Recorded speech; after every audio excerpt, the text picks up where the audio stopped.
Everybody lives on a street in a city or a village or a town for what it's worth. And they're all inside a country which is part of a continent that sits upon a planet known as Earth. And the Earth is a ball full of oceans and some mountains which is out there spinning silently in space. And living on that Earth are the plants and the animals and also the entire human race. It's a great big universe, and we are really puny. We're just tiny little specks about the size of Mickey Rooney. It's big and black and inky, and we are small and dinky. It's a big universe, and we're not. And we're part of a vast interplanetary system stretching 700 billion miles long, with 9 planets and a sun. We think Earth's the only one that has life on it, although we could be wrong. Across the interstellar voids are a billion asteroids, including meteors and Halley's Comet too. And there's over 50 moons floating out there like balloons in a panoramic trillion-mile view. And still it's all a speck amid 100 billion stars in a galaxy we call the Milky Way. It's 60,000 trillion miles from one end to the other, and still that's just a fraction of the way. Because there's 100 billion galaxies that stretch across the sky filled with constellations, planets, moons, and stars. And still the universe extends to a place that never ends, which is maybe just inside a little jar. It's a great big universe, and we are really puny. We're just tiny little specks about the size of Mickey Rooney. Although we don't know how it got here, we're an important part here. It's a big universe, and it's ours.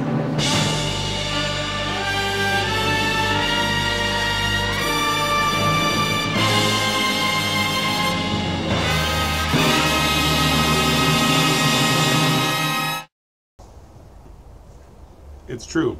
I have an anthropocentric view of this universe. I'm sure you guys have heard what ends up being mostly a very tiresome objection to deism and to the Christian faith, particularly. And it's basically some permutation of, if there is a God, the scale of this universe in comparison to us makes it impossible to believe that mankind is important and that the creator of that immense universe, that infinite universe, would care about tiny little specks about the size of Mickey Rooney. But what if I told you that Christians actually believe that we are at the center of the universe? I'll just say that. Boom. Christians believe we're at the center of the universe. I don't think it's something that our faith needs to rise or fall upon.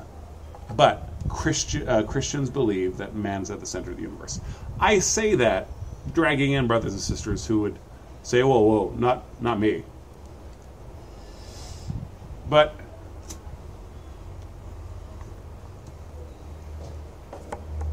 the one valid part of the scale of the universe argument against Christianity is Jesus, right?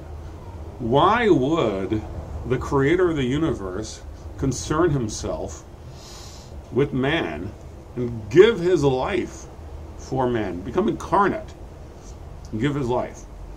Why would a being eternal from outside of time put himself in time?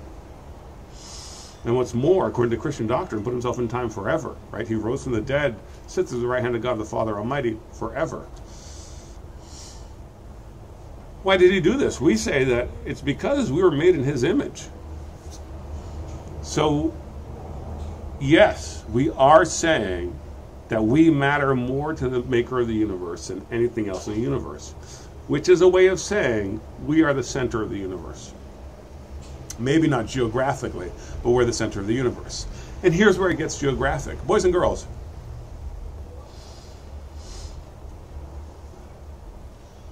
the argument by scale likes to blow things up, right?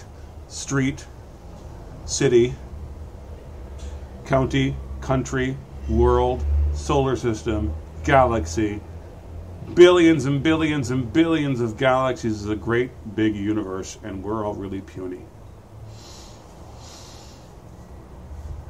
Y'all, In an infinite universe, there is no middle, which is a way of saying we are at the middle right now. It's actually very important to this argument from the secular side that we discover that the universe is finite, is a closed box. Because if it's a closed box, we can say, oh, well, Earth is in this tiny little corner. We may be in a tiny little corner of the Milky Way, but we are in the middle of the universe. Space is meaningless.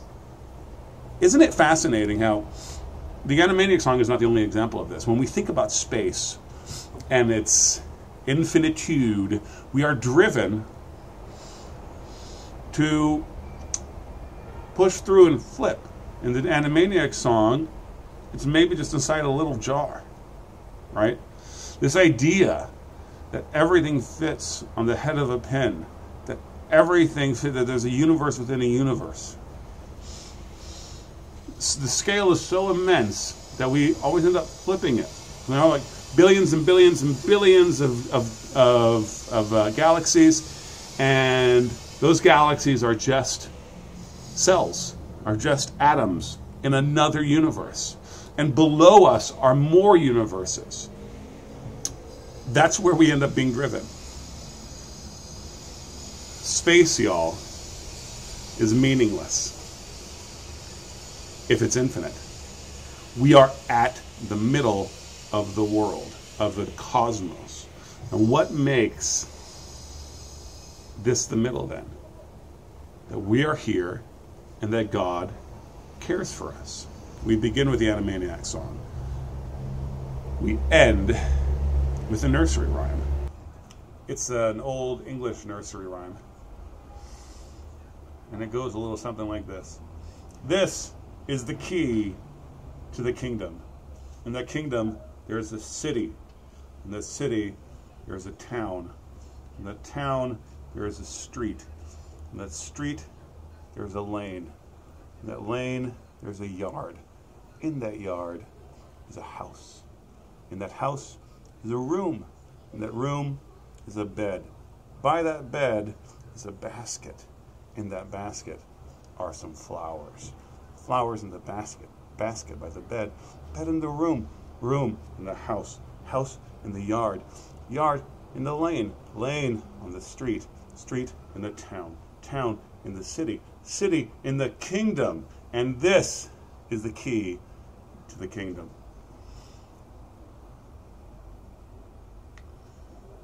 We matter. Not because of our size, but because the Creator takes an interest in us. Because we belong to Jesus. We flip the narrative. All right? We don't ask, why would God care for specks like us? We see, while seeing that the universe is huge, we see that God cares for us, and ask, why is then the universe so huge? All right, y'all. Jesus sits on the throne. He is the king. He concerns himself in our affairs. And may he bless you. I am going to relight this pipe.